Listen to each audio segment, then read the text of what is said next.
Good morning to the people at home and good morning to the people who are here now. It's always very good to see the people stay and listen to all the contributions that we have today.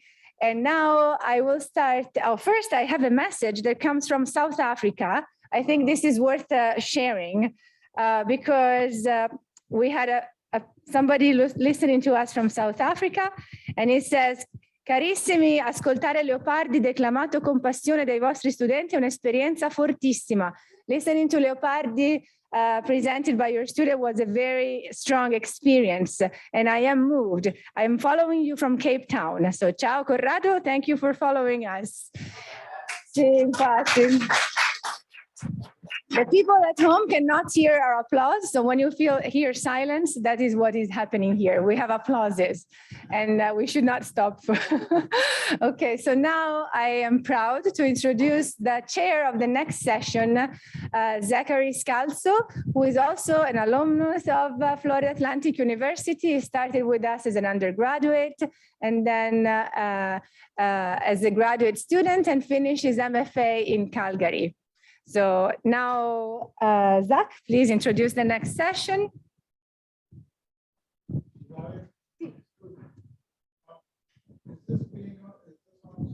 Yes.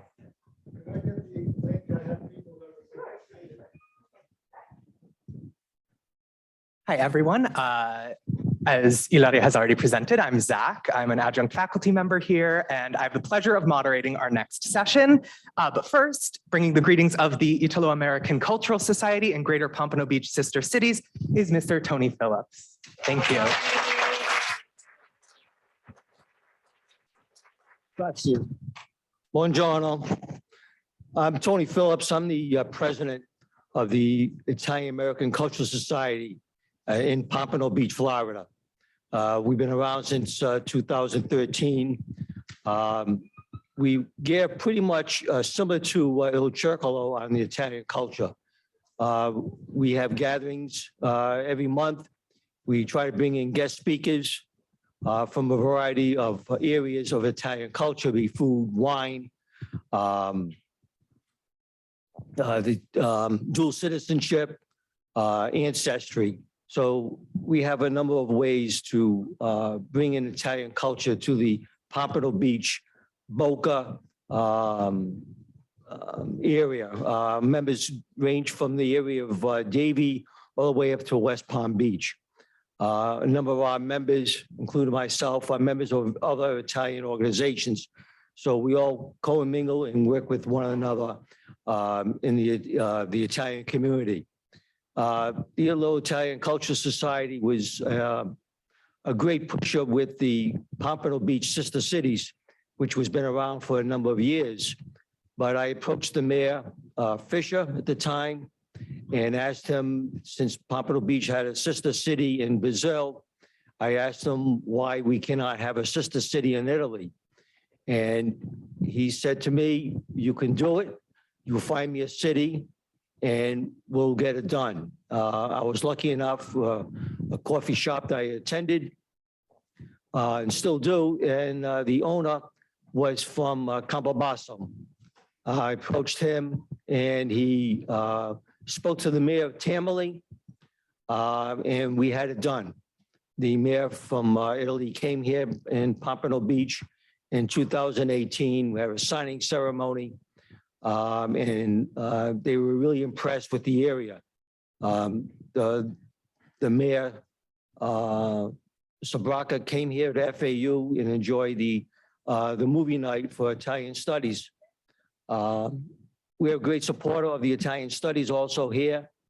Since 2013, we are proud to give out scholarships to FAU for students to study in Italy. And one thing that it hasn't been announced yet is that besides Tamale, I'm proud to announce that Pompano Beach will have a new, it will be a friendship city. We cannot do a sister city because of an exclusive agreement, but we will have an agreement with Rome, Italy. So we're very Roma. So we're proud to have that. The other city, we're in the process of getting the paperwork over to Pompano Beach, is Sorrento. So we will have a sister city in Rome and Sorrento. And we have a possibility of getting Napoli. So we are working on those three areas, and hopefully by the end of the year, we'll have it done. Next year, hopefully, we'll have a trip to Italy, and I'll have Ilaria make an announcement. Anybody who would like to go the trip to Italy, we'll have it open. I'm planning to go this September for the official signings with the mayors. So, but anybody's interested in joining either one of the Italian groups down in Pompano Beach, you're welcome to. Again, we are open to everybody. Thank you.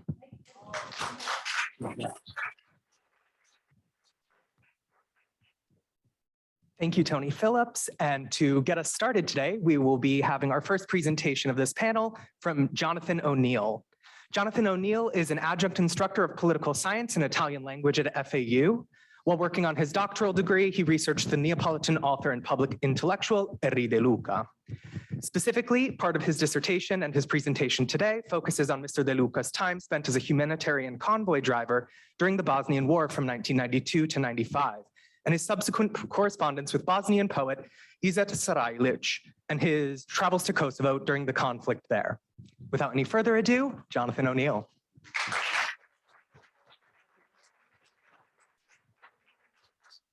Ok, un attimo ragazzi, devo... Yes, grazie. Share screen, eccoci. Okay, buongiorno tutti, benvenuti, welcome to everyone. Thank you for being here. I'm very happy to be at the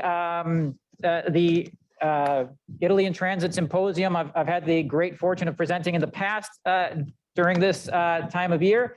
And it's always a pleasure. So I welcome you all. I welcome my esteemed fellow panelists, and thank you to Dr. Serra for having me here. So as Zach already mentioned, I will be talking to you about the author Erri de Luca in his time spent in the Balkans. But in order to do that, I feel we have to kind of set the table a little bit here. And you know, many of you may remember it, but in case you don't, just a little refresher on the breakup of the Balkans, what happened. Obviously, Yugoslavia, as you know, is a bit of a post-World War I creation. It's really cobbled together out of the crumbling empires coming out of the First World War, particularly the Habsburg Empire and the Ottoman Empire. And it's born out of this sort of nationalistic push, right? This sort of idea of a pan-Slavic nation. In fact, we all are familiar with the kind of inciting incident that leads to World War I, or that leads to the domino effect that brings us to World War I, which is the assassination of Archduke Franz Ferdinand by Gavrilo Princip, who is a Serb nationalist and very much a sort of proponent of this idea. And so there's some fits and starts initially, but following the Second World War, Yugoslavia is able to kind of maintain unity, due in no small part to the charismatic leadership of one Marshal Josip Broz Tito. He had this sort of unique idea of blending a sort of patriotic socialism, so sort of charting also a separate path apart from Stalin, from Stalinism. And he also encouraged brotherhood and unity among Yugoslavs, right? He himself was the son of a Croat father, a Slovene mother, husband to a Serb wife. And so he was very much the sort of picture of the quote unquote perfect Yugoslav, right? But by the end of the century, the country, of course, had suffered a dual blow. Nationally, of course, you have the death of Tito in 1980. And so the loss of this sort of father figure for the nation. And then more broadly on the global scale, of course, you have the end of the Cold War. And the gradual loss of that guiding ideology represented by Marxism that had lost a lot of its currency, of course, by the 1990s, right?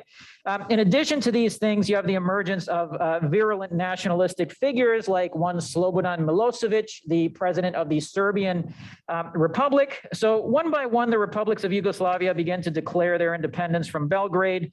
Slovenia, arguably the most Western, both geographically and culturally, of the republics of Yugoslavia, is the first first to be recognized. Croatia goes next with a sizable Serb minority, which is going to play an important role here. And then finally, Bosnia, which is a bridge too far for Belgrade, right? So war breaks out, horrible atrocities. We're all familiar with the ethnic cleansing that happens, the siege of Sarajevo that lasts years. We'll be coming back to that in a moment. The massacre of Srebrenica.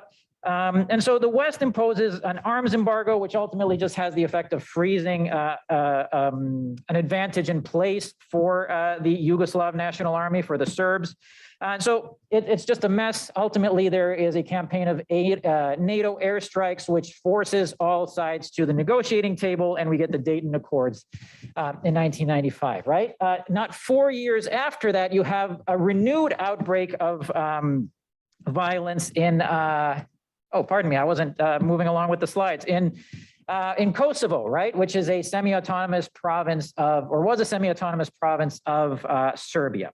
So that kind of sets the stage for what we're going to be talking about today.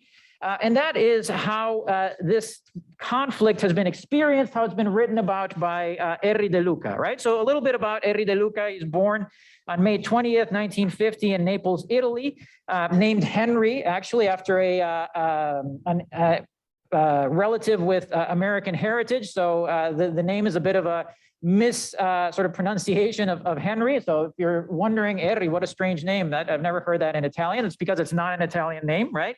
And so he is a writer of novels, but to call him that would be really to sell him very short. He's much more than that. He's a translator. He's an essayist. As Zach pointed out, a cultural critic, a public intellectual. I would even go so far as to call him a philosopher in his own right as well, right? So I became aware of him in a graduate translation workshop led by the inimitable Dr. Miriam Ruthenberg. And so that's where where this sort of story begins. We translated some essays from his work, Piano Terra, right, which is a collection of, again, a very poor sort of description of what they are, because they're much more than that, but a collection of essays that he composes. But of particular interest to me were his accounts of being a humanitarian convoy driver for Caritas Católica during the Bosnian War, right? He'd take supplies to displaced people there during the conflict. He describes some of the people that he comes into contact with. And he also describes a lot of what he saw there, right? So he describes his role as a neutral observer in the face of all of this going on, right? Pardon me, it's a little dark. I'm having to lift up my notes here a little bit. And so he writes particularly the first of these essays, and I'm going to keep using this imperfect term here that I translated, was called ništa, which is a word in the Bosnian language for nothing, right? And he describes it as a chronicle of Italians in Bosnia. So you have this cross-cultural exchange already, right? In this essay, he describes the people that he encounters throughout Bosnia. We have a little bit of an excerpt there that for matters of time, I'm not going to read, but it's up there for you to take a look at. And he further describes the reactions of the people that he encounters, right? He talks about the gratitude of the people in a very, and in one final sort of very recognizably and almost stereotypically Italian gesture, he gives an old man a wedge of Parmigiano cheese and tells him, he drops his cane out of surprise when he tells him that he doesn't have to pay him ništa, anything, nothing for this, right? So that's sort of how he starts talking about his time in Bosnia there. He also has this particularly beautiful imagery, right? And in another essay called Let It Be Known, he talks about the bridge that was shelled and destroyed and eventually rebuilt again in Mostar, which is a city in Bosnia that he seems to care very deeply about, with both a Muslim Bosnian population on one bank of the river and a Croat population on the other, right? Side of the Neretva River. So the imagery of a bridge, of course, is not at all by accident. It's very much by design. The irony, of course, of a bridge between two warring communities is not lost on him.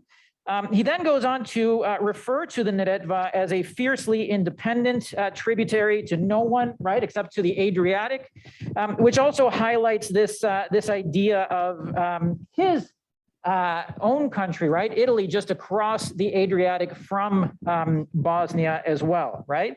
There's something that he takes up again in another essay called Impressions of an Involunteer, in which he describes his first travels with Caritas Católica into Bosnia, noting that he crosses the border first into Slovenia, which was a part of Yugoslavia as well, and just across the border from Italy, and then through Croatia and eventually into Bosnia, right? And he talks about how he sees these long and parallel islands that skirt the mainland. Just across that, of course, is his own native Italy, right? So very close and yet so different. But De Luca didn't just write about these experiences in this collection of essays, right? He's taken up the subject of Bosnia repeatedly throughout his career.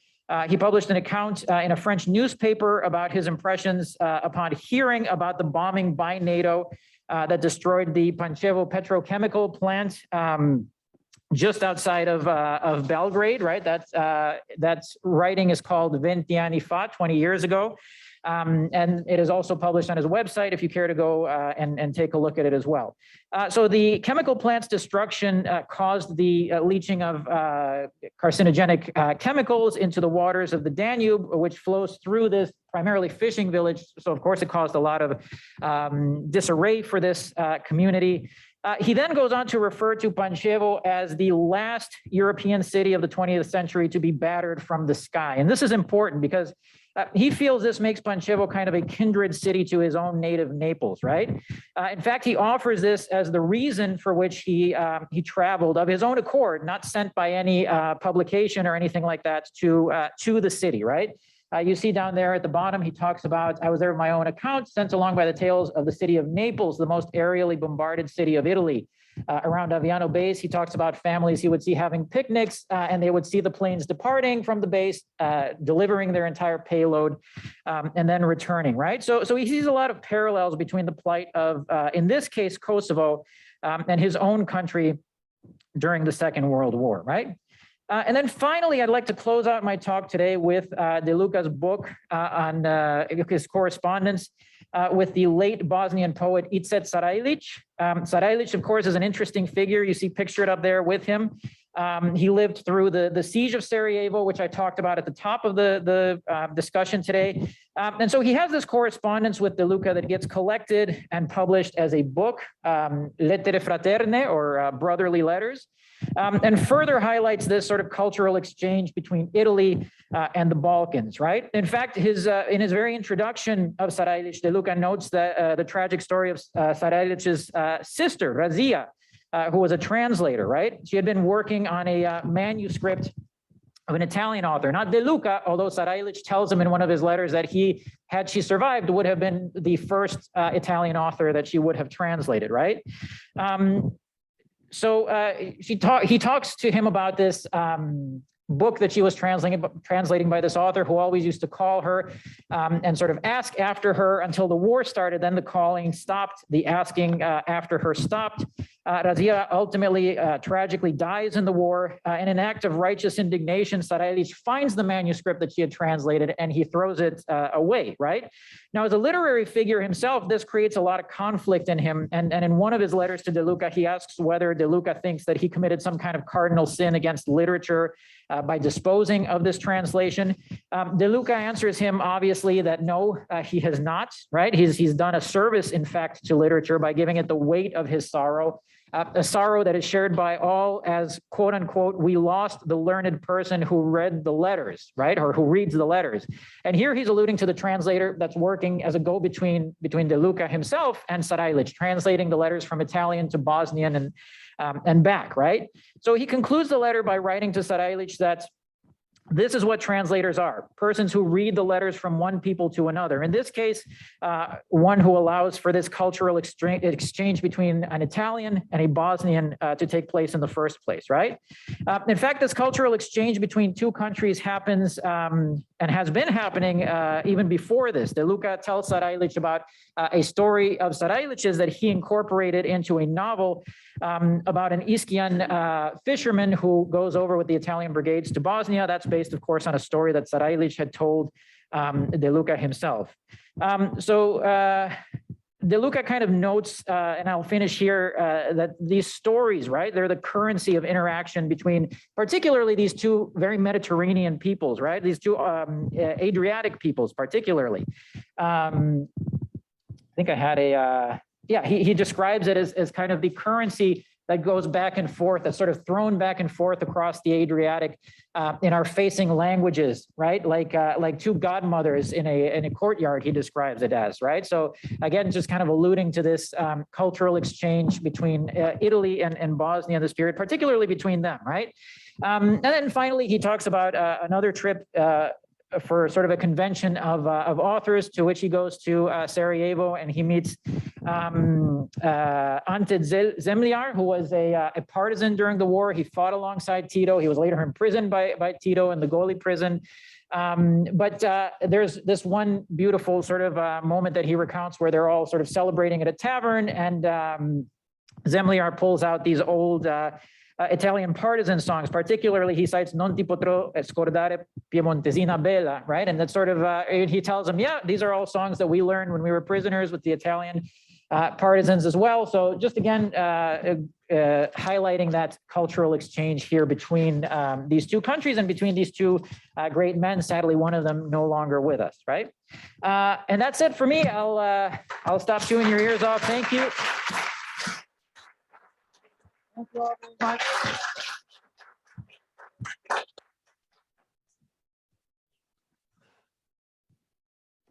All right, our next speaker today is, oh, yep. Hello. Our next speaker today is Grétar Skúlason, teacher of English, Italian, and French at Kvennaskólinn, which I hope I've done some justice to, in Reykjavik, Iceland, for students aged 16 to 19 years old. His main connection to Italy is Sicily, where he has many dear friends, especially in the cities of Modica and Caltanissetta. Grétar.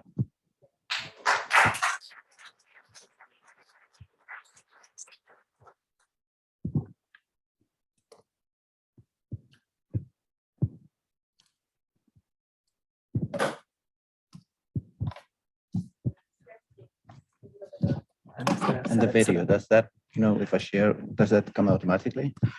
Shared. What I'll stay right here so that Okay. if it doesn't, I can change that for you. Okay.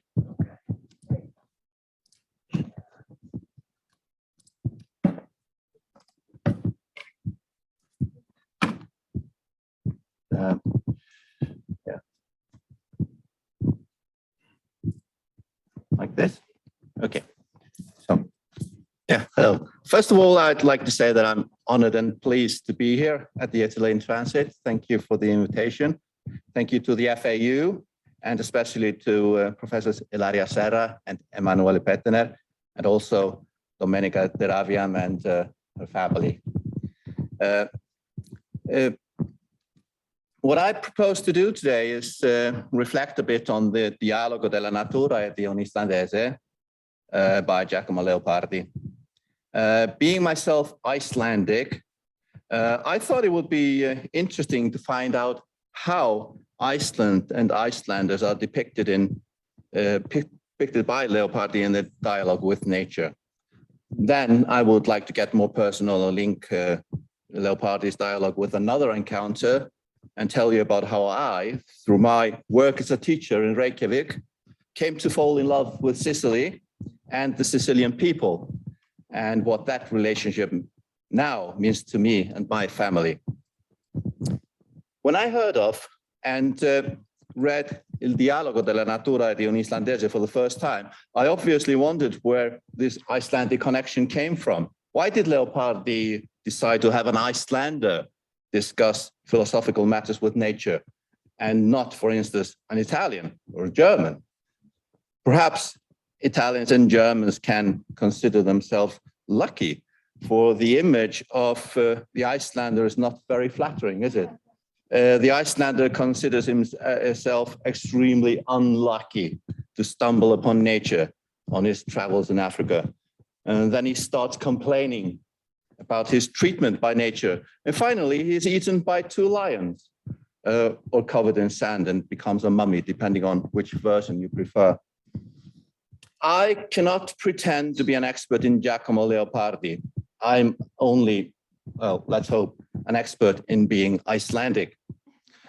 So I thought it would be a good idea to speak to one of my former teachers at the University of Iceland, Stefano Rosati, and ask him.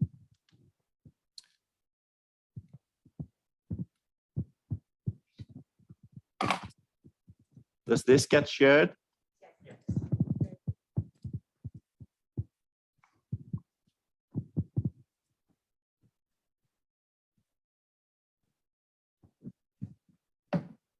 According to some critics, Leopardi would have been inspired by or in any case would have taken an example from some pages by Voltaire's Histoire des Génies, in which the French author describes the condition of the country oppressed by the cold and threatened by volcanoes. Well, I don't know if that could be true, but in any case, Leopardi,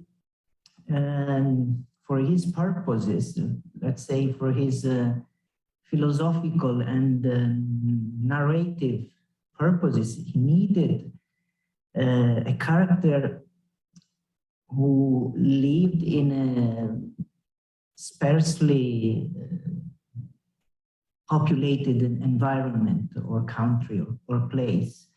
In fact, the Icelander tells the nature that in order of living an anonymous and quiet life, he decided to isolate himself from man and society. And that, he says, it can be brought to effect without difficulty in my country.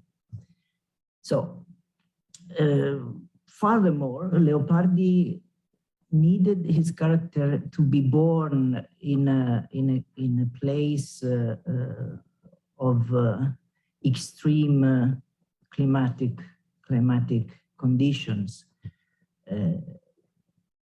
which forced him to look elsewhere for a relatively better place to settle. So I should say that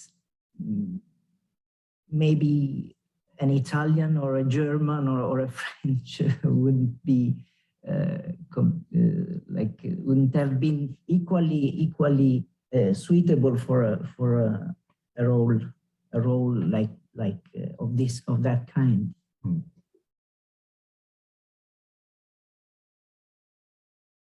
In Iceland, well, yes, from what it seems to me, Leopardi is quite unknown.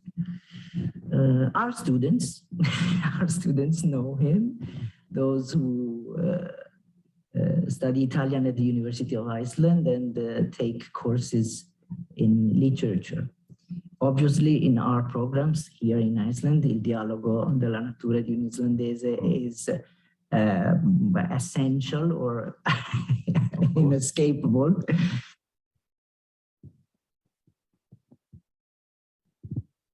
Yeah, well, yes, Leopardi certainly had an indirect knowledge of Iceland. In the Dialogo, he mentions the Icelandic volcano named Hekla, and he certainly knew he was aware, at least, of the catastrophic eruption which took place in the southeast of Iceland in 1783, I think. Yes. When the system of volcanoes in the southeast of the island, called the Lakagia, erupted, and the eruption lasted like 8 months, and the catastrophic effects of this eruption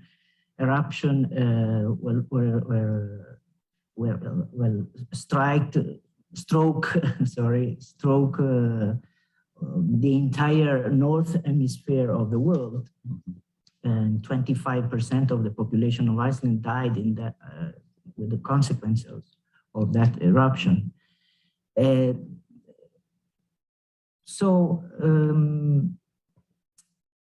There are some plausible facts that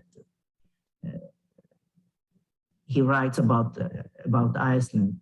The low population density, as we already said, the threat of the volcanoes, even the frequency of fires in the wooden houses here in Iceland.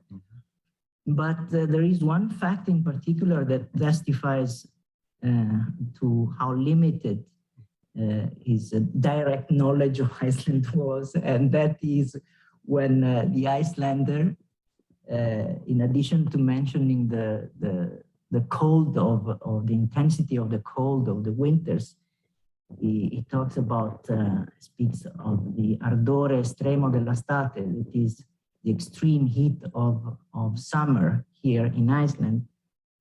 Well, I spent 23 years here in Iceland, 23 summers. And even in times of global warming, I can assure you that not even one of those summers were incredibly heat or so this probably testifies to his unknown knowledge of the island. That's it.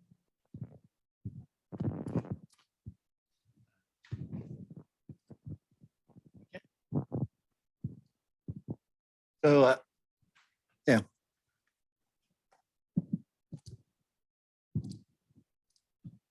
Okay. Yeah, I want to thank Stefano for his time and insight. Apart from being an excellent teacher, Stefano Rosati has translated a number of Icelandic novels into Italian. And in 2018, for instance, he translated Hotel Silence by Auður Ava Ólafsdóttir, and they reached the last 5 of the Premio Strega Europeo award that year. Okay.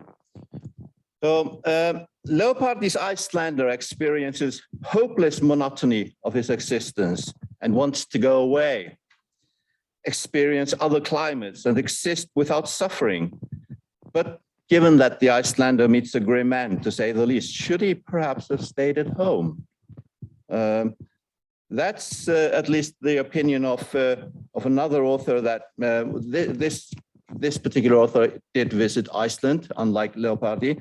It's Winston Hugh Auden, a British poet who visited Iceland in 1936, and he had a different view. And here's what he thought of the Icelanders. He said, a few of the professional classes would like to get to Europe. Most would prefer to stay where they are. And then he said that the Icelander, unlike the German, shows no romantic longing for the South. So, well, I do not understand why W.H. Auden would pretend that we want to stay put and not go anywhere, least of all south. As an Icelander, I have always dreamt of going to Southern Europe or go south, and I eventually found my way south, all the way to Sicily. And here comes the Icelandic-Sicilian connection. In 1995, my school, Kvennaskólinn í Reykjavik, started a European Comenius project with schools from Bordeaux in France, Neumünster in Germany, and Caltanissetta in the middle of Sicily. And to cut a long story short, I and my Sicilian colleagues became very good friends. And that friendship has only grown since then. And this was 27 years ago. What we then did in the following years was also apply for other European grants, like Lingua, which involved a student exchange between our schools. The Sicilian school being Istituto Femminile Luigi Russo in Caltanissetta. And since then, teachers and students have been on many reciprocal visits, not only to Caltanissetta, but also Palermo, getting to know each other, staying with local families and learning about the culture and the country. And keep in mind that we are talking about 2 islands with active volcanoes. So geology has been much on the agenda, obviously. So why did we connect so well from the start, Icelanders and Sicilians? Well, perhaps our first Lingua project title gives an indication. Così lontani, così vicini, so far away, yet so close. And we did and do feel close. We have found so many similarities. The most obvious one being that we are from volcanic islands. And islanders might just have a mentality that is different from those living on the mainland. That's what we think. So when I think of Italy, I first and foremost think of Sicily, and then the rest of Italy. Most of my Italian friends are Sicilian, and my family has also fallen in love with Sicily, and we love the South. We spent all our holidays in the city of Modica in Sicily, and we enjoy every minute of it. I am not a philosopher and will be unable to converse with nature. However, these are my final 2 cents. By being kind to all living things, respecting nature without making unrealistic demands, and by enjoying life in the most positive way, preferably in a special place like Sicily, you hopefully do not need to worry about being eaten by lions, even if you're Icelandic. Thank you.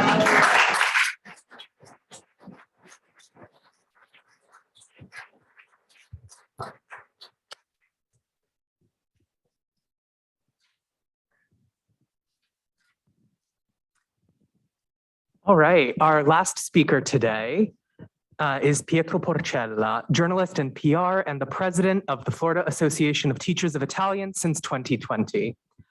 He has been teaching since 2003 in Hawaii, New York, and Florida, all subjects K-12, and currently teaches English at Lanier James High School in Hallandale. Pietro.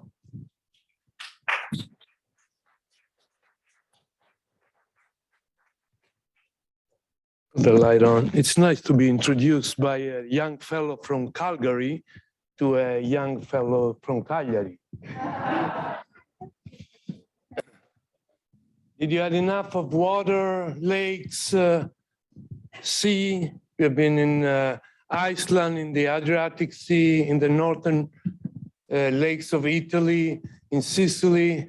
It's not over yet. We're going to talk about Dante Alighieri and his connection with the water and with the sea. And why did I do this research? Because all my life I've been around the sea. I was born in Cagliari. I've been living island or peninsula, San Francisco, Hawaii, Manhattan, and back in Florida now. And last year was 700 years of Dante Alighieri. We talked about all his poems, but I was curious to know how this man from Florence, he was a Guelfo. There was the Battle of Guelfi and Ghibellini. If he ever had connection with the sea, if he ever been in the sea. And there has been a lot of connections.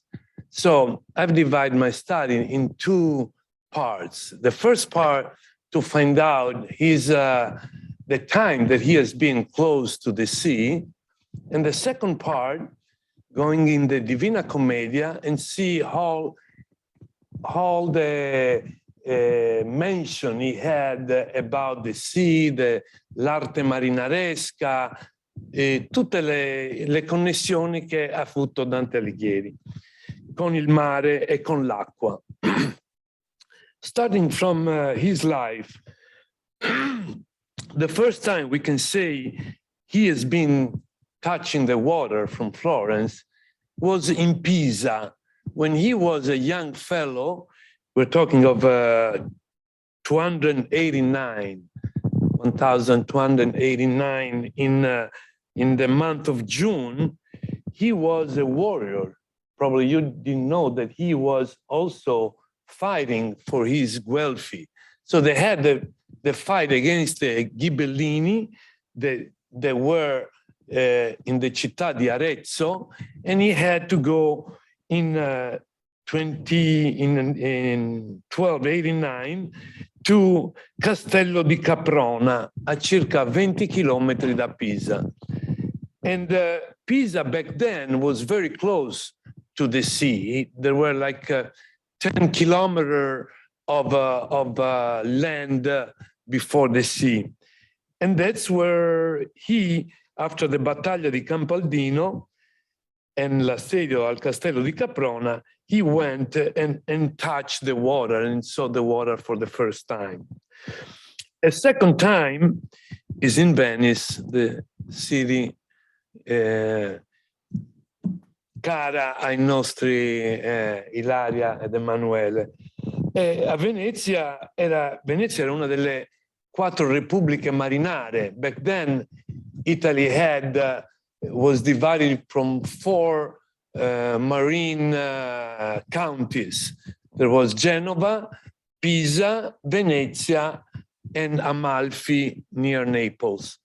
And we're going to see that Dante touched 3 out of 4 of this Repubblica Marinare. In Venice, he was sent as a foreign minister to talk to the Venice important people, and that's where he also came back after going in Lunigiana. He has been, after Venice, he has been back in Lunigiana, and he probably went on a boat when he went from the Lunigiana to Genoa and to the south of France.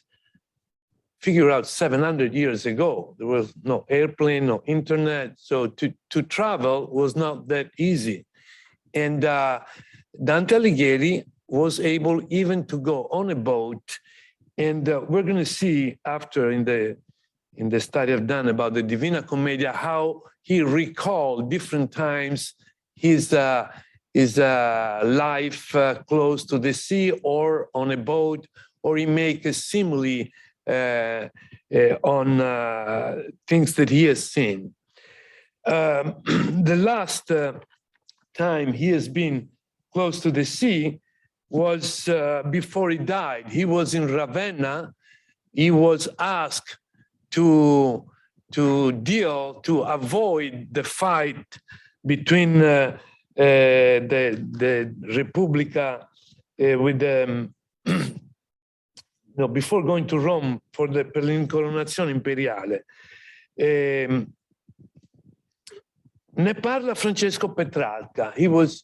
We see Petrarco, as he used to call him, that talk about Dante in Genoa first and then in Venice. And we're talking of the winter 1311 in Genova, when Petrarco was very young and saw this older man that was already like a guru for them, that was trying to go in Avignone. But the last time, as we said, Dante was sent in Ravenna, that was his city after he was kicked out of Florence, and he was in Ravenna after he left Verona. He was working for the Scaligeri, for the family in Verona, that sent him to Venice in August 1321 to try to avoid the fight with the city of Ravenna from Venice. There was ally with Forlì and Rimini. We're talking now close to our Maria Rosa Borghi, that is from Bologna. So back then, Italy was divided in different counties, in different families that were dominating. So the last time that Dante saw the water and touched the water was the one that brought him to death. because he caught the malaria as he was going from Ravenna to Venice, and he was able to avoid the fight between the two cities, but then he died of malaria. So let's see now the time that Dante talk about water or talk about the sea in his Divina Commedia. Right at the beginning, nel primo cantico, nei versetti 22 e 27, nel mezzo di cammin di nostra vita, mi ritrovai in una selva oscura, e nella selva oscura Dante fa subito un paragone. What simile does he do in the selva oscura? È come quei che con lena affannata, uscito fuori dal pelago alla riva, si volge all'acqua perigliosa e guata. Così l'animo mio, che ancor fuggiva, si volse al retro a riminar lo passo, che non lasciò giammai persona viva. We should translate in Italian first and then in English, because the Italian back then, from Dante, il padre della lingua italiana, era un italiano, ancora non si chiamava italiano, era l'inizio dell'italiano molto, come dire, very particular, very noble. We have seen in Petrarca 500 years after, in Ungaretti, how we use the Italiano from Dante. So this, what is this simile, this metaphor that he's using of the selva oscura, and he turn in the back, he make a reference to the sea, that the pelagus, he says, si vi volge l'acqua perigliosa e guata, così l'animo mio che ancor fuggiva si volse al retro a rimirar lo passo, che non lasciò giammai persona viva.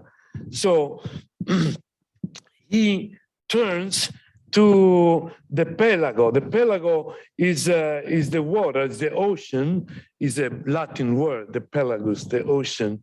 And he feels like a naufrago, like a person that is trying to survive and is trying to reach la riva del mare.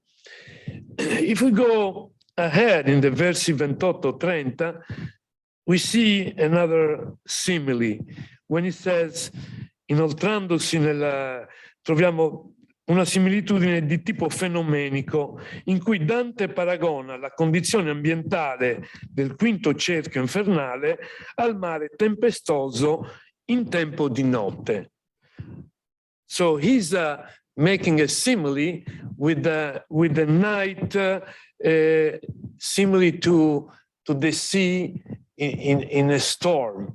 How does he say? He says, io venni in loco d'ogni luce muto che mugghia come fa mar per tempesta, se da contrari venti è combattuto. Similar to the sea that is blown by the water, by the wind. At the same time, his soul was having that feeling. Saltiamo un po' perché sono tanti, sono circa 12 gli accenni al mare o all'arte marinaresca.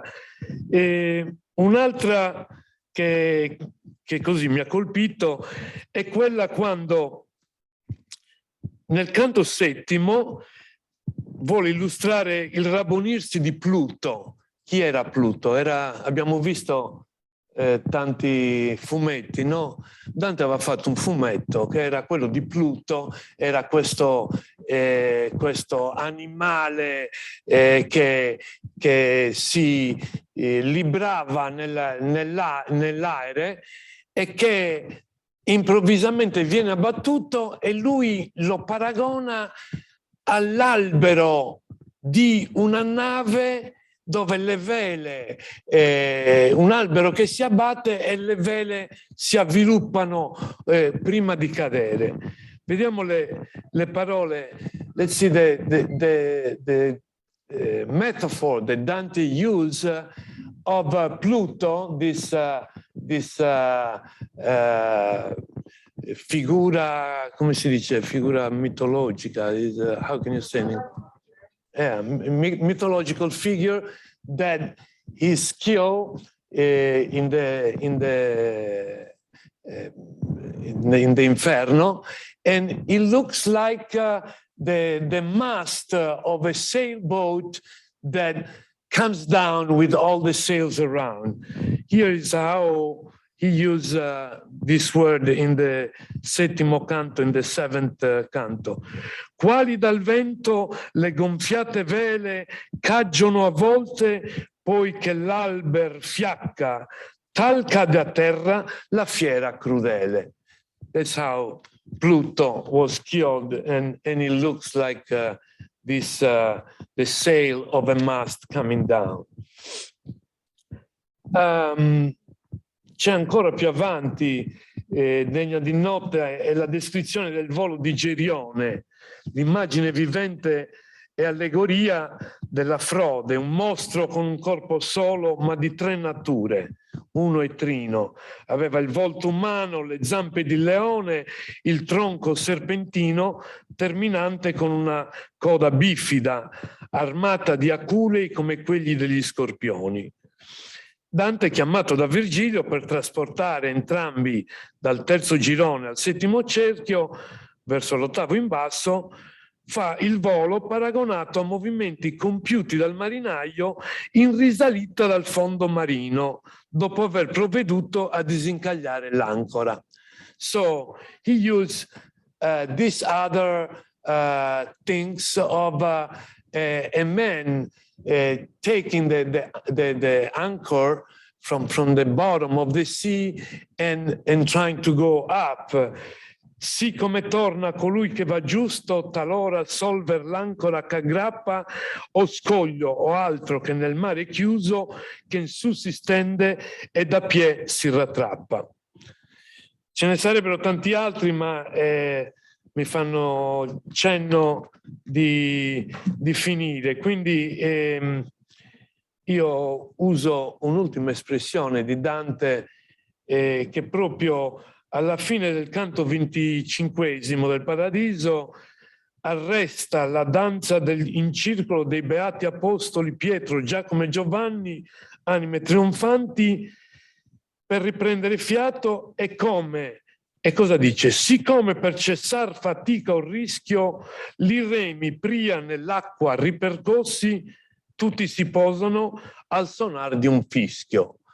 È come il comandante di una barca che dice a chi rema al fischio riposate i remi. So I will in English, so like this simile that Dante used of a captain that at the whistle tell the rest of the sailors men to stop using their paddle and put it back. In the same way, I give myself a whistle to finish this. And thank you for listening.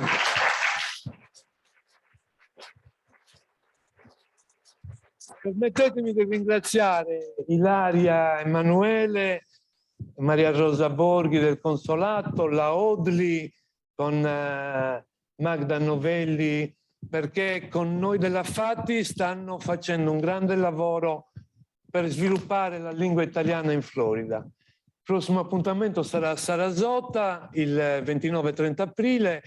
Chiunque può partecipare online or coming there. Thank you again. Aloha.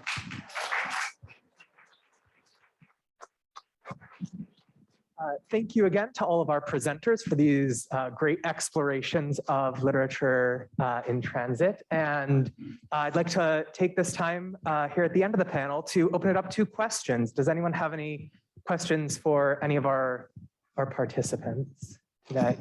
Oh.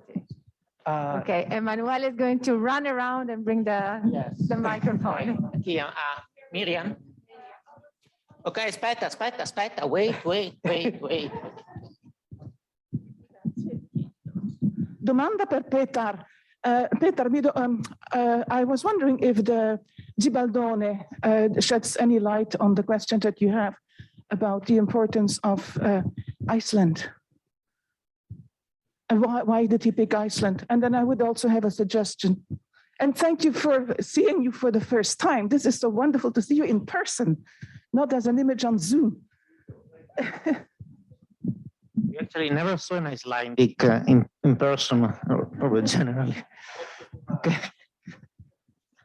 Yes. I didn't get the question. No, I didn't either. Just a moment.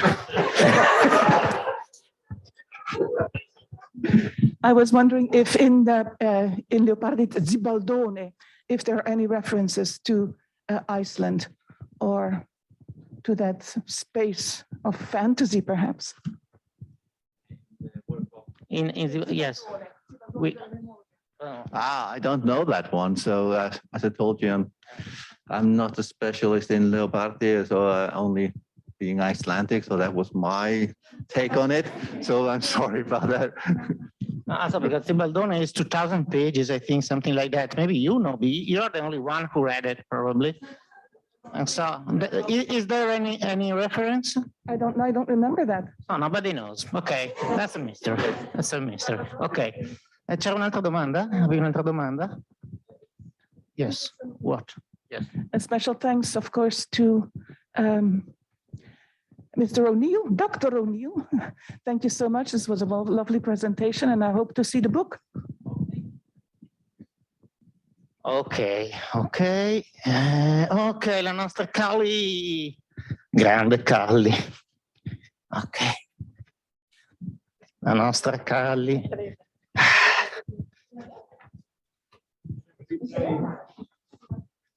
Ecco qua, our student Calli. I just wanted to say I really appreciated the presentation about Kosovo and Bosnia in relation to Italy, because I really enjoy studying Balkan history. So that was especially interesting to me. Yeah. Thank you, Calli. Grazie. Anyone else? I have a question. Any question? Ilaria has a question. Two questions, one for Grétar and one for Jonathan. So Grétar, if you think more of Iceland's nature as a mother or a stepmother, natura madre or matrigna, as an Icelander, not as a Leopardi scholar. And the other one, if you can bring that. Sorry, yes, I had a moment of... Jonathan, I would like to know, you used a very nice metaphor of now we forgot the question. A very nice metaphor of the translator as somebody who writes letters. And I would like to hear from you and from Zach too, who is a translator. Which one is your metaphor for the translator, if you have one? Okay, and I would like also to ask it to Miriam and Calli, since you are translators as well. But if you want, you don't have to answer. If I think it's mother or stepmother, mother. Like positive relationship? Yeah. Or are you afraid? Well, I don't, with the Icelander, with the Leopardi's Icelander, I don't agree at all. I love nature, so I'm not afraid, and I'm not trying to avoid it. So, if I understood the question correctly. Yes. I never understood our questions. Okay, Jonathan. Grazie. Thank you for your question, Ilaria.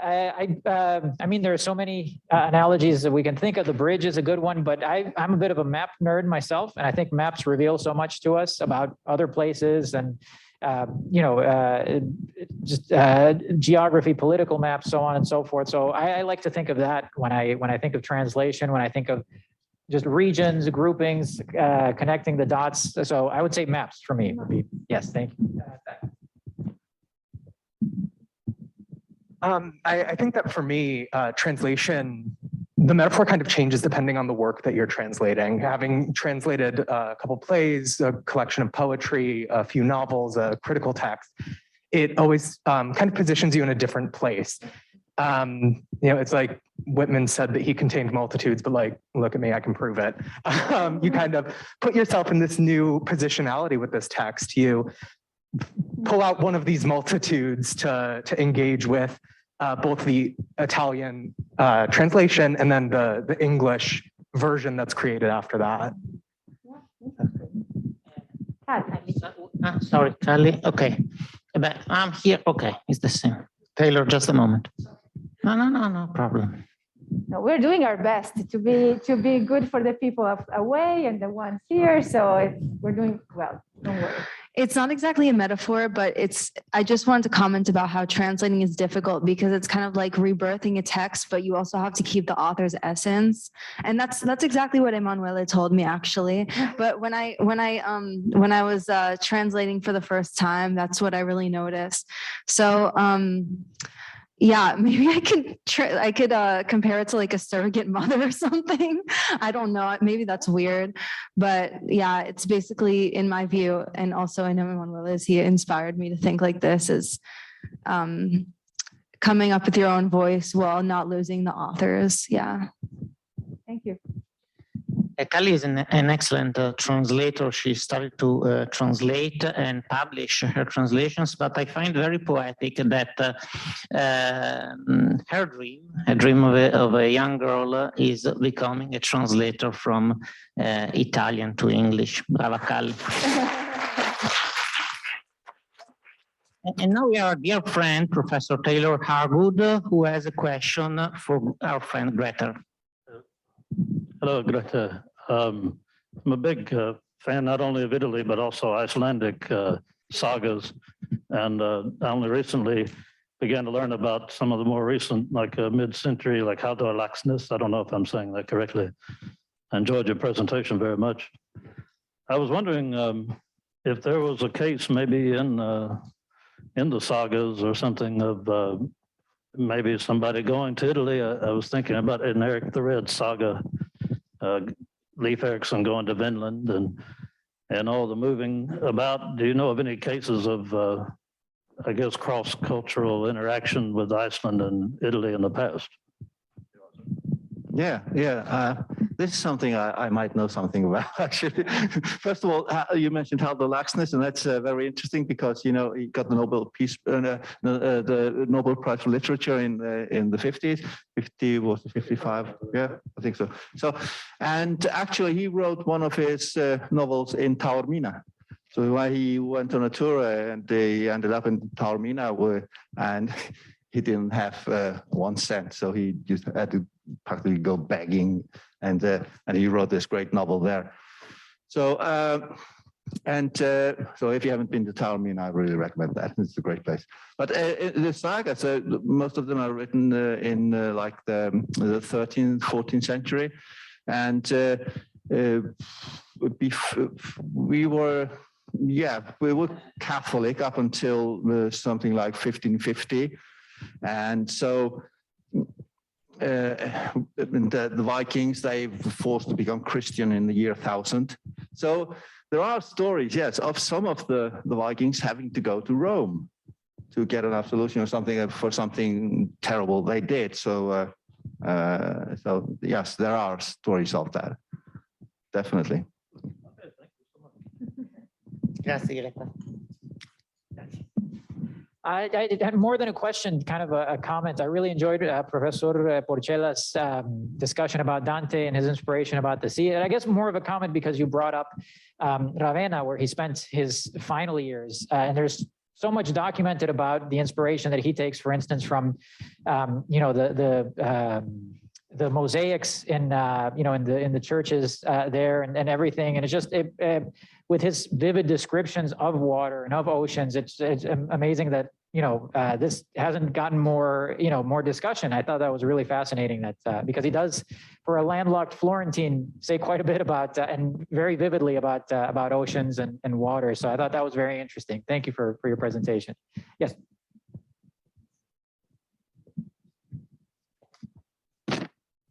There is one more thing that I didn't have the chance to say, and it's not about the sea, but it's about the water and about the woman.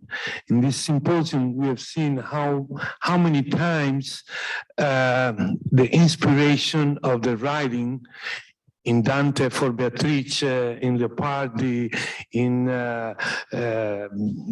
Dialog, or who was Luparberto, no, the last one, calcare, is inspired by a woman. There's one more thing about the water, a simile that Dante does not in the Divina Commedia, but in the sonetto Vita Nova, dove si imbatte in un gruppo di donne curiose di conoscere il suo amore per Beatrice. E dopo che risponde loro, fa un paragone tra l'acqua e la neve, l'acqua che si mischia a neve nel loro pianto. So this is a simile that he used, very nice, very gentle, about this group of ladies that ask him about Beatrice, and then they cry like the snow mixed with the water. And he says, allora queste donne cominciarono a parlare tra loro, e sì, come talora vedemmo cadere l'acqua mischiata di bella neve, così mi parea udire le loro parole uscire mischiate di sospiri.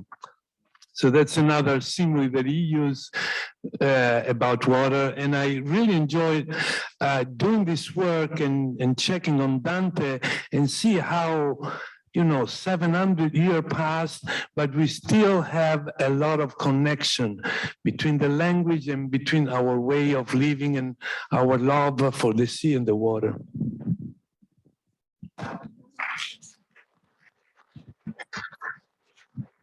All right. Are there any more questions for any of our panelists?